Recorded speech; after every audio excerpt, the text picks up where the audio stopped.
Hello, and welcome to the Northwood Podcast. I'm your host, Heath Jones. And it's been a while between episodes. I think it's been 2 weeks since our last one, and then it was another 2 weeks before that one. And I usually like to release one a week. However, life circumstances have kept my schedule busy and sporadic, so I haven't had the time to work on these. I got sick first, and then some things, I won't get into those details. Busy. So I haven't recorded as much or worked on these as much as I'd like. In fact, I've preached a few messages from the pulpit that I didn't record in this podcast form first, which is my usual practice. So what I plan to do with those is send the raw audio from those public talks to our producer at the All Indiana Podcast Network, and history has shown me that they can make something even out of that. So expect that in the future, and I think it creates a different dynamic, a live talk, as opposed to me just speaking this monologue right at this camera.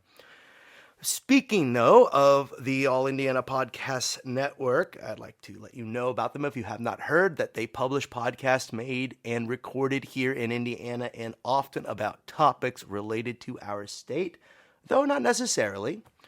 If you're interested in checking those out, please visit www.wishtv.com/podcasts. That's wishtv.com/podcasts. And as for my church, Northwood Christian Church, where I pastor, I hope you can find us online or in person. We live stream on Sundays, but you can also join us. If you'd like to know more about that, our website is www.indyncc.org. That's indyncc.org. And there you'll be able to access all the information that you may need, such as service times and opportunities for you to get plugged in as well. And also you can read about our values. Lastly, if you are just now finding this podcast, please subscribe, follow, or like it by way of whatever app you're using. This way you'll know when new episodes are released. And same for the YouTube folks. If you haven't, please subscribe to my channel, etc., etc. You know the shtick. So now we're on to the meat of the episode, beginning with a reading from the Gospel of Mark chapter 7. But first, we need to pause for some ads for our podcast audience. And so if that means you, I'll catch you just after. Looking for ways to save on your energy bills? AES Indiana has you covered. From smart thermostats to home energy assessments, we offer simple solutions to keep your home comfortable and your costs down. AES can help you save money and energy with kits, tips, rebates, and more. Visit aesindiana.com/ways to save to learn more about how we can help you save money. AES Indiana, helping you discover real ways to save. Did you know that parents rank financial literacy as the #1 most difficult life skill to teach? Meet Greenlight, the debit card and money app for families. With Greenlight, you can send money to kids quickly, set up chores, automate allowance, and keep an eye on your kids' spending with real-time notifications. Kids learn to earn, save, and spend wisely, and parents can rest easy knowing their kids are learning about money with guardrails in place. Try Greenlight risk-free today at greenlight.com/Wondery. And we're back. And as I was saying before, we'll be considering a passage from Mark 7, specifically Mark 7, verses 24 through 30. And I'll just read them now. That's Mark 7, 24 through 30, in case you want to read it later or, follow along as I read it here. But it goes. From there he being Jesus, set out and went away to the region of Tyre. He entered a house and did not want anyone to know he was there. Yet he could not escape notice. But a woman whose little daughter had an unclean spirit immediately heard about him, and she came and bowed down at his feet. Now the woman was a Gentile of Syro-Phoenician origin. She begged him to cast the demon out of her daughter. He said to her, "Let the children be fed first, for it is not fair to take the children's food and throw it to the dogs." But she answered him, "Sir, even the dogs under the table eat the children's crumbs." Then he said to her, "For saying that, you may go. The demon has left your daughter." And when she went home, she found the child lying on the bed and the demon gone. That's the end. And the story is paired with one that will come next, one in which, one that does go with this, but we're not going to consider it today for time constraints. And we'll just keep it clean, streamlined, and to the point. But I'll just mention that the story that comes next as a springboard for what's going on here. In the next story, Jesus restores the hearing of a deaf man. And not just any deaf man. This man, like the woman in our story today, was a Gentile, a Greek-speaking outsider. However, Jesus restored the hearing of this deaf Gentile. The point here is that Jesus came not just to open up the ears of understanding of his own people, the Jewish people, but also of the Gentiles, that's us, of all people, in fact. And this was astonishing in his time, not just for Jesus' community, but for really any community. For most, I think we're insular and inward focused. But in Jesus' community, it was believed that Gentiles must be kept outside at all costs. You may recall how last week we considered a story in which Jesus' disciples were chided for failing to keep purity rituals. Namely, they didn't wash their hands. And the text makes mention of how his community also had rituals that called them to clean pots, pans, plates, and kettles, any other form of eating accoutrement, or what you use to eat. And this was so that the ritually pure eater or drinker may be sure that no impure lips had touched these utensils before, or any other unclean creature or item. It could be different things. So that being the case, let's go back and consider the woman from our story that we just read. Her story begins with a glaring red flag to warn the reader. Jesus was entering into the region of Tyre. May have skipped your notice, my notice at first, but the original readers would know of the significance. And of this region, Dr. Ron Allen and Clark Williamson write, not only was Tyre a Gentile area, but according to Isaiah 23, 1 through 16, and Ezekiel 26, 28 through 29, God condemned Tyre because its population followed idols, defiled holy places, and practiced injustice and violence in trade with Israel. At the time of Mark, Tyre was still regarded as an area of exploitation and hostility. And here they cite Josephus, which you can read more about the way that this region was viewed in that time. He goes on, continuing the quote, a sign of which, the violence, was that many crops grown in Galilee were sold in prosperous Gentile Tyre, while Galilean peasants hungered. It's from their book, Preaching the Gospel Without Blaming the Jews. In summary, this woman is in Tyre. That's strike one, this region known for violence and hostility to Jesus' community. Strike two, she's a Gentile herself. She is no Hebrew who finds herself living in a primarily Gentile area. She is a Gentile, and the text makes no bones about it. Mark wants the reader to know that. Quoting here from verse 26, now the woman was a Gentile of Syro-Phoenician origin. Just lays it out there. And being a Gentile, she was a Greek-speaking outsider. The author's highlighting of her Syro-Phoenician origin in this text just serves to greater highlight the rifts between her community and Jesus. It's just twisting the screw looser here. And it gets worse if you can imagine. She has approached Jesus, this woman, Gentile, Syro-Phoenician woman, approached Jesus unaccompanied by a male relative, breaking yet another cultural taboo. So what is Jesus to do? Well, you'd expect him to ignore her or maybe do, well, what comes next, unfortunately. But first, before we get to that story, I was once sitting at a table with a diverse group of clergy. In fact, I was not in the majority in this setting. And as we sat, a passerby said a racial slur, loud and unabashed for everyone to hear. It was directed at another passerby, but there were several at my table for whom the slur also had especially painful connotations. So I sat uncomfortable as to what I should do. Perhaps I should address the man who had shouted the slur. No matter, they passed and they were gone before I could really do much, I think.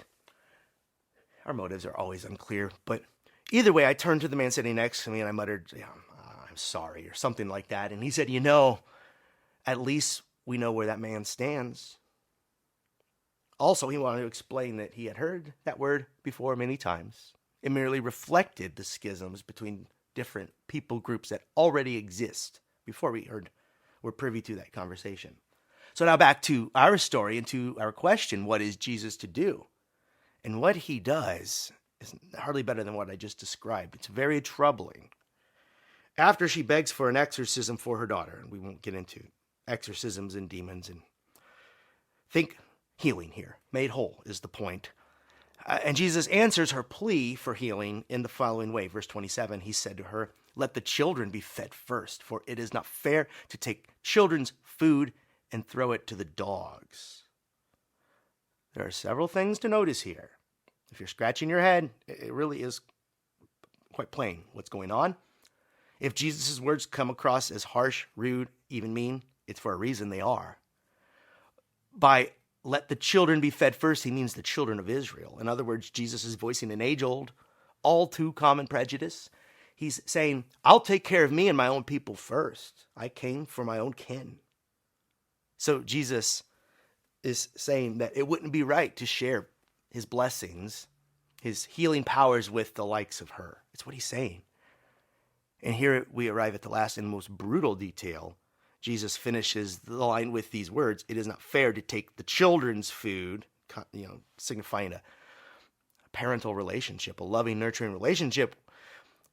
It's not fair to take that and throw it to the dogs. And that last word here, translated as dogs, has a history. It is an outright and overt slur with racial connotations. It is used several times before in the Hebrew Bible to refer to those who are not welcome or are otherwise deplorable. And here I have cited several examples: Deuteronomy 23, verse 19, 1 Samuel 17, verse 43, and chapter 24, verse 14. I'm not going to read all of them, even from some of the apocryphal books. It's all there again and again. The last important thing I want to notice about Jesus' harsh words, though, aside from it's well documented that this is a word meant to hurt, but there's also this mention of a meal is the last thing we are to notice. Jesus told the woman that he came to feed his people. Feed his people. This language calls to mind other things Jesus said about meals, namely the meal in the realm of God, the table to which everyone is invited, where our communion tables point us towards. Jesus is here saying, I came to invite not everyone, but my own kind to this meal, not the dogs, not those who my culture has decided are not, clean. And it's Jesus saying this, so what to make of it? Well, there are two options I'd like to consider here, if you're holding your breath or confused. One, it's possible that Jesus, being human as well as divine, is embodying the common prejudices of his day, the ones he was raised in. There are other moments where Jesus shows weakness or the signs of human frailty, loses his temper and the like. Perhaps we have here such a moment. However, those whose theology prevents Jesus from making such mistakes will likely be troubled by this interpretation. So for you, there are other options. The second option I'd like to consider wonders if it is possible that Jesus is merely putting on like a mask, the prejudices of his day in this story on purpose to make a larger point. In this view, Jesus does not embody these prejudices per se, but is rather voicing them aloud for you and I to shock us, to wake us up to the prejudices around us. Perhaps Jesus is only voicing these prejudices that he knew were alive in his room, perhaps even in the hearts of his disciples, and in naming them, new possibilities open up. Which is what happens next, in fact. The woman bravely pushes back and claims her space, or at least a little space. Remember, she's a solitary woman, addressing Jesus alone, breaking a social taboo, and even doing that. She was not supposed to speak to Jesus directly, but she did. And she said, even the dogs deserve the crumbs from the table. I'll make a few points here. One, even crumbs from God's table are more than we need. There are ample parables and stories to tell us that these crumbs are no mere pittance. like a seed in God's kingdom springs to life and grows, and a small amount of yeast worked into a lump of dough can bring about a great result. Small faith move mountains, that sort of thing. So crumbs, yes, enough. And second, even if the woman were to own this labeled dog, as she seems to do here in this story, these two are fed in God's kingdom. Work with me here. Even if the prejudices of her age had been correct, and they weren't, but had they been, even if to God she were nothing but a low-down Greek, Gentile, Syro-Phoenician, a woman, a dog, if all those labels God owned as well of her, in relation to her, even if these labels deserve the negative connotations that they carried in her day, still, she would be fed from God's table. So think of it for a second. Even if the slaveholders of our country's earliest centuries had been correct about their bunk, unscientific, and immoral racist beliefs, which they weren't correct, but as a hypothetical, work with me here, even if the image racists hold of other races were correct, still, says the woman in our story, even they deserve to be fed from God's table, which that really puts a problem before the racists. How will they ever love with so much hate? In other words, even if the racists were right by way of their junk science and bigotry, they shouldn't act like racists in the final analysis. However, they're wrong, and have been proven so in numerous ways, and we don't have time to get into that here, the junk racist science and the histories that go with it. Back to the woman in our story. She made the case for crumbs for herself and her daughter. Even dogs deserve crumbs. But as we read other stories about Jesus, we'll discover that he came to invite the likes of this woman up to the table, to sit alongside the rich and the powerful. In fact, Jesus told a parable that suggests that in the realm of God, women like the women in our story will be given the seats that were kept before for kings and rulers.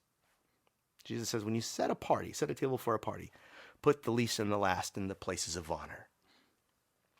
Well, here the woman's daughter, because of her faith, was made well. The woman certainly was blessed by her encounter with Jesus, but I really think that Jesus was primarily interested in teaching the others in the room, those who held the prejudices he voiced, those who in other company used those very slurs. They heard Jesus give voice to their own community's ugly feelings about people like this woman. Then they witnessed this woman stand up for herself to discover that Jesus welcomed her too in the end. Should she stick around? She'll discover herself to have more than crumbs in God's realm. She'll have everything good along with everyone else, you and I. But we must open up our hearts to all, to enjoy ourselves in those places. And as the disciples move forwards with Jesus along the way, they'll meet others like her. Only next time, maybe they won't have to navigate prejudice and ugly words before welcoming an outsider in. Maybe they'll have had those conversations with themselves and others, and in time they'll stop caring about the differences between theirs and other people groups as they are reminded that we are all God's children. Same is true still. The prejudices of our day divide us. We are divided by cultural, ethnic, religious, and political differences. Perhaps we keep some of those who sit in other ideological or cultural camps at a figurative arm's length. Well, against your will or with it, these two are invited to God's table, shoulder to shoulder, elbow to elbow with us. We've our own list of slurs and words that we use to distinguish ourselves from those that we don't like. But today, we are invited to say along with the woman, even the blank, fill in the blank, are worthy from crumbs from God's table. Even the blank are worthy. And it's for you to fill in the blank with the person or people group you struggle to include in your own conception of God's realm. Even the Palestinians, even the citizens of the state of Israel, even the Ukrainians, even the Russians, even the Republicans, even the Democrats. even the libertarians. All. We could go on. You've likely your own list, and I hope it's short. But realize all of these are not only worthy of crumbs, but of everything that comes with membership into God's family.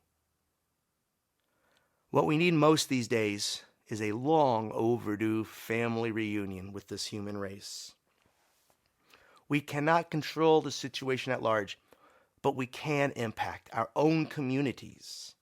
We can make every attempt to be ever widening our circles, our spheres of influence and love.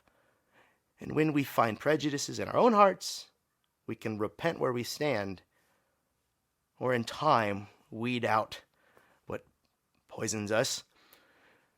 In these times, perhaps now more than ever, it is important to remind our American hearts that there is no distinctly American Jesus. I feel that in this age of division in the United States, it is important for Christians to remember that Jesus came to give us all more than crumbs, and that Jesus came to love and restore all of those on planet Earth. Jesus came for us all, our enemies, ourselves, and all must mean all. Even the dogs deserve more. Thanks be to God.